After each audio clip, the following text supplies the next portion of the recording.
Hello, traders. Today is Monday, July 28th, and this is my analysis for the Aussie US dollar. And we're starting off on the 4 hour time frame. So, on the 4 hour time frame, the Aussie dollar is going down pretty strong.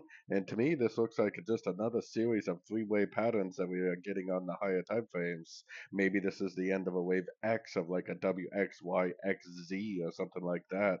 Either way, I'm using this Fibonacci retracement as areas of support.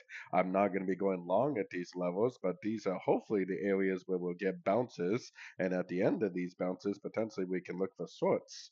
So, anyways, taking it all the way down to the 1 hour time frame, like I said, the 61% could be an area of support. If it does start to move up, which I have no idea if it will, it could potentially just keep going down.